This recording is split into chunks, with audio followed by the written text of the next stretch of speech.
You got me in another dimension. And this is Easy Friday. My name is Shiksha Aurora. It's time to get into Spotlight. I'll be speaking to one extremely versatile lady, somebody who I think has done it all, and she has a lot in store for, you know, her brand. I'm talking about Cris Njoki. She's an entrepreneur. She is a content creator. She's got a hand in a lot of things, and I feel like she's excelling in almost everything that she touches, which is very inspiring. So before I keep blabbing on and on, I'm going to get to it and welcome tonight's guest, Cris. Welcome. Thank you for coming on. Thank you, Shiksha, for having me. Yeah. It's great. I mean, being on live TV with you, I think, is like very good for me. And just being here and being able to talk about myself and the brand, I'm really happy. Thank you. Thank you so much. It's an absolute pleasure having you right here on KBC on Easy Friday. I've been following you for a while, and I have to say that, you know, you really inspired the younger generation of female entrepreneurs, women who are just trying to own it in their spaces, and trying to, you know, get away from this mentality that we had, that you have to work 9 to 5 to succeed in life, right? Regardless of what you're doing, I feel like you still have that ethic that, you know, somebody who's having a 9 to 5 job will have. And that's amazing to see. Did you always know that you wanted to have a clothing line, a brand? Well, yes. I think for me, because I went to fashion school, right? And I knew I always wanted to be in fashion, and I knew I wanted my brand. And I think even very early on, I knew exactly how I wanted the brand to be. Wow. And it's literally, I'm doing exactly what I wanted to do. Really? So it was all planned? Yeah, it was planned. But the part that I know I've had to work on a lot is the ethic, like you're saying. So that work ethic, it's not natural. It didn't come like, you know, overnight. And I remember for me, you know, because I've always, first of all, I've never had like a 9 to 5. Yeah. Let me just put it out there. Wow. So literally, I've always just had my own businesses and worked for myself. So I used to work from home a lot, and I'd find myself like in my bed, in my pajamas. I was like, I'm working. And I'm like, no, I had to just turn all of that off like 3 years ago, and just like get up every morning like someone who's going to work, and actually go to the physical space where I'm actually doing my work. Otherwise, if I don't do that, I'll just find myself getting distracted and doing all these things. So the work ethic, I had to work on it. But for the brand, yes, it's what I always wanted, and it's what I'm doing right now. And I'm just so grateful to be able to do this. No, it's absolutely amazing. And I love that you're really using social media to push your brand, which is so nice to see, because you're constantly creating, constantly putting out new content, which is very important in this day and age. Did you know that this is how you wanted to push for your brand on social media? So for me, I know when I started the brand, that was about 7 years ago, right? 7 years ago, anybody else who was in fashion was doing something completely different from what I wanted to do. So everyone was doing custom made, very pricey, you know, high end. I knew I wanted to do ready to wear, affordable, chic, trendy, you know, like stuff that people can actually get easily. And I wanted to be able to offer that to our clientele. But nobody was doing it. And when I started the brand, I was like, okay, I don't have much money. But what I want to do requires so much money. So I needed to find all of the free resources I could find to push the brand. Another thing is, I really wanted to go e-commerce. Also, I'm a bit of a cheapskate in my head. It's like, I have to make it work. Cost. Like when someone asks me, I'm like, when they give me a price, they're like, okay, how much do you have? I'm just like, can we just do it for free? Like, I'll always try and get it for free, you know? So starting the brand, I knew I had to utilize anything I could get for free. And knowing that I wanted to go e-commerce, it's the best way to reach more people with minimal resources. Resources, minimal capital. And then that came now social media. I was like, look, it's a free platform. I can post one video and it'll get so many thousands of views. And I don't have money to do a shop, so let me do social, let me do online, and I can get the visibility there. And then eventually we'll get the stores, we'll get the other stuff. So it's something that sort of just like came as it was evolving. But you can think about it, 7 years ago, a lot of the things we have now weren't there. Of course. Especially for businesses. I mean, no one was using social media for businesses as we are right now.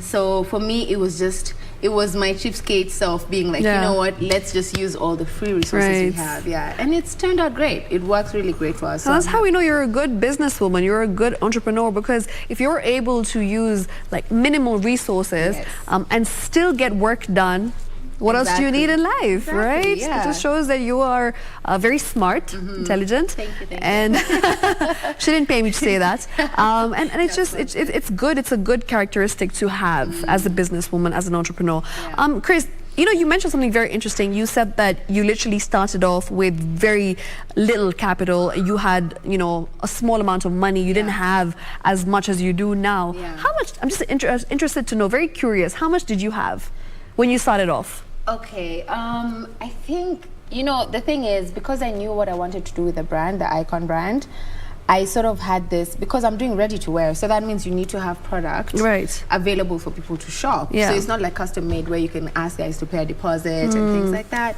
So honestly, knowing that, I knew I needed to raise capital just for the brand. So what I did is I started a business first. So I used to sell secondhand. Okay. And I did that to raise capital to now start the Icon brand, right? So if you want to know how much I had to start the business before, that one I started it with 200 shillings. Really? The secondhand one. And then I raised capital to start the Icon one, which was about maybe 200K. That's insane. 200 shillings started off a secondhand business. Yeah. You know, basically mutuba clothes, something like that, right? And then I raised money now for my Icon one, and then we moved on from there. Wow, inspired. I feel like I need to be also getting into business at some point, because it's so inspiring to know that, you know, you can start off with absolutely nothing. Literally. And have shops as you do today. The thing is if you have the vision, because like honestly for me, I just like closed my eyes at some point, because at that time, think about it, I'm in my 20s. That was like, you know, raging party time. Everyone was having fun, you know, and I just finished fashion school, and I knew what I wanted to have with my brand. Okay. At some point, I literally had to just like turn everything off for like 2 years and just like concentrate. It's a lot of sacrifice. It was, but guess what? I came back and this party was still there. Everybody was still there, and we just like moved on, you know. But then now I'd been able to build my brand to where now I have something to be proud about. Okay. So, yeah, it was worth it. Lovely. When you started off, you know, your fashion design journey, and you went to fashion school. As you mentioned, you said that this is something that you always wanted to do, right? It was part of your plan, right? And you knew that this is the kind of clothes that you would like to get into, that you want to, like, you know, give an offer to the world, to Kenyans at large. Chris, did you ever think that Icon would be as big as it is today? Like, did you ever imagine that? Did you manifest that? To be honest, like, I would be lying if I said I didn't. Yeah. Because we're not even where I want us to be yet. You know, like, there's still so much more I have in my head for Icon, and even from before, there's such a big vision I have for the brand, and I really want to be able to service the entire continent of Africa. You know, I feel like we're so underserviced. As guys, like, as a continent, we deserve to have fashion brands that are made here, done by the people in the continent. You know, we're selling to clientele in Africa, and it's e-commerce. Everyone around Africa can be able to access this, get fast delivery, like good quality. For me, I see it as a bigger vision. It's not even about just like myself and Icon. It's like, how are we able to build the brand to a point where it's sustaining other people, it's sustaining the families that are working for the brand, it's being able to offer more than what we currently have, you know. So for me, the vision is like much bigger than myself, and right now it's great, but we're not there yet. You know, so we just have to keep pushing. We just have to keep pushing. Yeah, absolutely. Chris, when you were in school, right? And I remember I read this article that was about you, and there was a question that was asked, and you said that I started off by getting my mom's old clothes, and I would put them together and create an outfit out of that. So you always knew that, you know, fashion is something that you were made for, you were born to do. I liked it. Like, I enjoyed the process of putting outfits together, and especially not like styling, more like taking out these sleeves, adding on other types of sleeves. So designing, construction, like literally. I remember my first sewing machine. My dad bought me my first sewing machine when I was 14, 15. Wow. And it was so old, like it was not even second hand. That was like 10th hand from like a tailor somewhere downtown. And I used to have that thing in my room, and I remember I found a old suitcase of my mom's clothes. And I remember I used to take these things and tear them out and like sew them back together and have them for church, wear them for church. And that to me would make me so happy, you know. And my dad is actually the one who was like, you know, because when I finished high school, I wasn't sure what I wanted to do, even with all this, because, you know, at that time, you don't think fashion is a career. Of course. So I didn't know what I wanted to study. And he was like, why don't you try, at that time, I was like, why don't you try tailoring? And I was like, you know what? I enjoy it. Let's do tailoring. You know, at that time, you don't even call it fashion. And so that's how I ended up in school. I switched a couple of schools here and there, but and then we were here. It's so lovely that your dad actually pushed you to get into something that's not very, you know, conventional, as we'd call it. Because usually parents would be like, become a doctor, become a lawyer, become a nurse, you know, go to business school. And it's so nice that he was so unconventional and he's like, you know what? Get into fashion school, go into tailoring. It's true. And for me, honestly, that for me made me even more confident. You know, just knowing that I have my parents to back me up, and he'll never let me live it down. He's like, you see, I'm the one. I told you. But yeah, for me, it just gave me that much more confidence just to keep pushing for my dreams, because I knew he was there just like, you know, pushing me on and like rooting for me. So yeah, I think the support was a lot more than, you know, I wanted. Amazing. But it was great.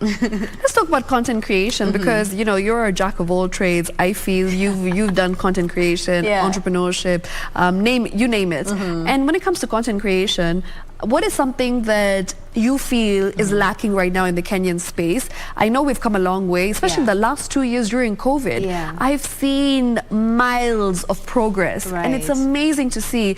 You as well, there's been immense growth on your page. You know, you can see the caliber of work that you're putting in now, and the quality is improved. So maybe some tips for people who are trying to get into content creation, what they need to do, what you think is lacking in this space, what you'd like to do in future. Right.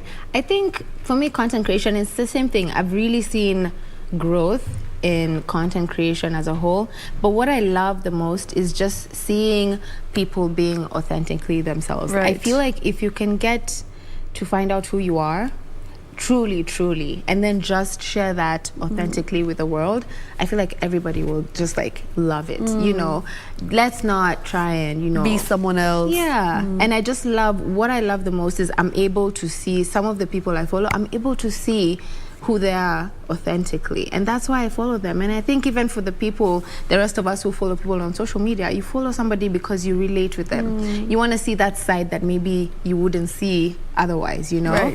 And for me, I would just keep telling people, just be your authentic self, because that mask you wear for social, trust me, it's not going to stay on forever. You know, one time it's going to fall off. What you going to do, you know? And in terms of, you know, what's not working or what I would like to see improving, I think social media sometimes, maybe we take it too seriously.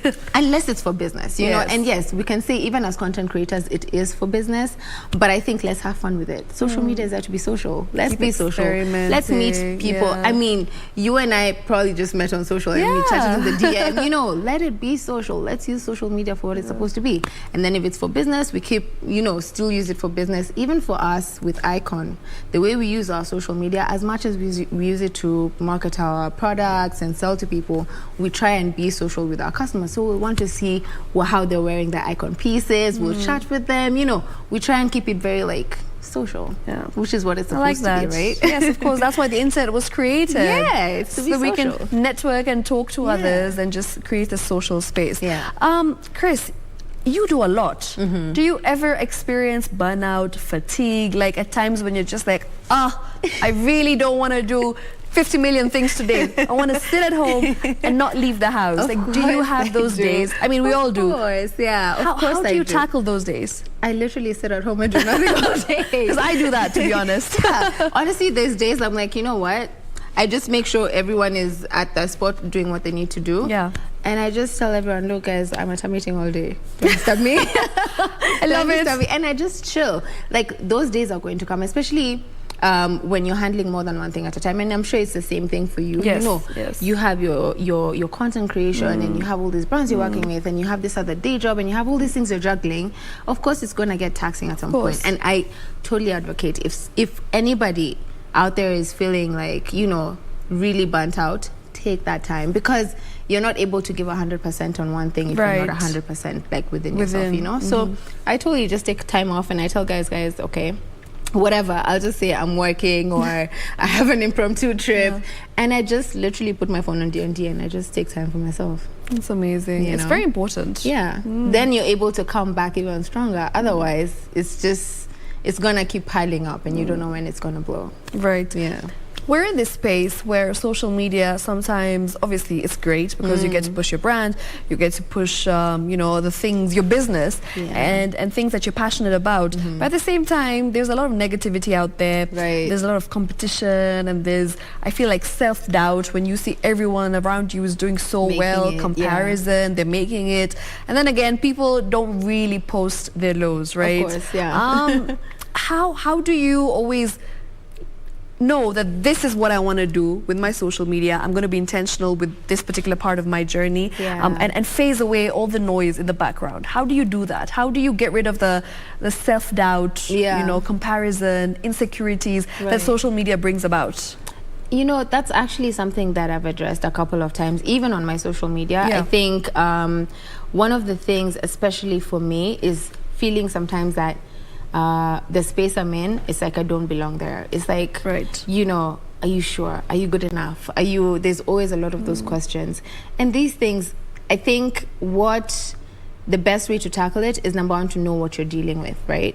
So for me, I'm able to just like see early on, okay, this is just self-sabotage, you're doing this to yourself, and I just try and look at all of my achievements, even if the list is not that big, but I try and look at the things that are going well, and then use that to be like, you know what, keep pushing, because all of this is not going well by mistake, you know. And in terms of competition and seeing everybody else succeed, I feel like once you have your purpose and what you want to do, and you're okay with that and you're happy, truly, no one else is going to be competition, because you're like, you know what, I have all these things that are going well on my side. If it's going well on this other person's side, then go for them and go for me too, right? But literally, it's all about trying seeing what I'm doing right, and then applauding myself for that, rewarding myself for that, you know, being able to actually take note of these things, because a lot of times I find also people tend to forget the good things that are happening in their lives. Take note of it. You know, if you're into writing, keep a journal. Talk about the good things happening, because then during those low moments, you're able to refer back and be like, you know what, this is good. I'm doing okay. I'm doing okay, you know? It's very true. I like what you said, because sometimes you just forget how far you've come in life. And you just want to, because you see others and you keep thinking, no, I need to be there. But you're forgetting how far you've come, you know. They probably didn't start where you started. Of course, everyone's journeys are different. So it's just about seeing what you've achieved, and then saying, you know what, we started here, there's been improvement, just keep going. Next time you check, you'll probably be double that, you know? It's amazing. So when you started off Icon, I'm guessing it was just you. Now you have an entire team. Right now, how many people do you work with? How many creatives do you have that are under Icon? You know, maybe you can just give us a bit of a breakdown in terms of like your day-to-day activities. When you wake up in the morning, what are the things that you do, and when do you finish working? Okay, so number one, I think I work every day, like every single day. Even on Sunday, I'm working. Yes, it's not the physical, I'm going to the office, but I'm constantly on my phone. Like a lot of things happen, especially remotely now, because with tech, it's like you can do stuff from your phone, you can do stuff literally from anywhere. So I do work a lot, and that's something also maybe I probably need to work on. It's like having times where I'm just like, okay, no more work. I need a break. But you see, it's my baby. Like if anything happens, that's mine. Like I'm still teaching him how to walk, you know? So I do work a lot. In terms of my daily routine, I would say, you know, getting up, I'm a pretty early riser. Okay. I've always been, kind of. So usually waking up in the morning is not too tough for me. But I'll try and do everything before noon, just because that's when I have my energy. That's when I'm like, you know, the minute I have my lunch, it's like snooze fest. But usually what I'll do is first thing in the morning, check into, you know, our studio. Not everybody works at the same place at the same time. So then usually you'll find like our creative team will be in the studio and we'll just do like a powwow. I make sure I'm talking to the community manager, I'm making sure everything is being done, guys, for content. Because, you know, for me, it's like, I think with the brand and being a content creator, content is so high up. Yes, of course. On the things we need to do in Icon, you know? So I need to make sure that the people doing our content are good. They have whatever they need, you know? And then after that, I'll try and see what do we have in production, how is that going? Try and touch base in all the departments, just also so no one feels like, you know, you're not around enough. So a lot of it is just like making sure everyone is good. Okay. Phone calls. I make so many phone calls in a day. I'm in like 20 WhatsApp groups. It's crazy. Wow. But there's like different WhatsApp groups for different aspects of the company. But yeah, it's nice, you know. It's definitely different from when I began. When I began, I was like a one-man show. Yes, one-man army. You know, let me tell you. And let me tell you, those days, I still really just like low-key miss them. I miss them because that's what really makes me feel like closer to my brand. It's like I know everything about this brand because I started by myself. Anyone who came in after me, I trained them myself, you know. So it's like there's such an attachment to that. And it's like, I know everything happening here. So there's no one who can come and tell me, no, today we can't do this because I'm just like, I've done it before. I know exactly how to do it, you know. But yeah, that's basically the day. So a lot of it is like managing people, which is something I've had to learn as well over time. So I'm not too much into the actual like nitty-gritty, but yeah, managing people. I still do a lot of designing, so I try and keep that process. It's near and dear to my heart, like selecting fabrics, making sure we know what we're designing. I still like to do that myself. But yeah, managing people mostly. Nice. And I mean, I guess it also keeps your creative juices flowing, It right? does, yeah. Because at the end of the day, as much as I'm a businesswoman, I'm still a creative. I still need to make sure I'm like doing fun things. Yes. You know? Absolutely. And Cris, as we wrap up, you know, maybe you'd like to just give a message to people who are watching, people who have seen you grow these past few years, people who've bought from your brand and are fans of Icon. What would you like to tell them? I think for me, it just gives me so much joy to see everybody appreciating what we're doing at Icon, you know, and it's, as I mentioned before, it's something for me that we're doing for greater good. I want to be able to help anybody who joins the brand in terms of, you know, being one of the employees, whatever, but I just want to be able to grow the industry, and I as well want to be able to grow fashion in Africa as a whole. And so I'm so grateful to everybody who's given Icon support thus far. If you don't know about Icon, you should check us out on Instagram, Icon Live, and we are on all the social platforms. I make sure of that as Icon. So just go and check us out, guys. We do try to stay very new, very current. So currently I know we do like a new collection every single month. Yes. So we try and just like offer new styles all the time. But yeah, for anybody who's out there, just thank you. It's been such a good journey, and I'm so excited to see what more there is to come. Amazing. Thank you so much for coming, and it was great having a conversation with you. I've learned a lot, I have to say. And yeah, just keep going, and all the very best in the future. You know, I know you're destined for greatness. So let's get it. Thank you, Shiksha. Thank you for having me. My pleasure. All right, that was Cris Njoki from Icon, a businesswoman, an entrepreneur. She is the founder of Icon, and you know, I have to say that I really commend her for her work ethic. I've already mentioned that. And yeah, if you have a dream, if you're passionate about something, just go for it, because as she said, you know, there's not many people out here who'll be doing the same thing as you, right? So you, be yourself, be authentic, and just go chase your dreams. That's all from me right here in KBC. That's all we got it for you. But Coljax is smiling at me, so I can't not give him a big shout out. Make sure you stay right here, because Coljax is up next with Disco Funk until 11 p.m. Good night.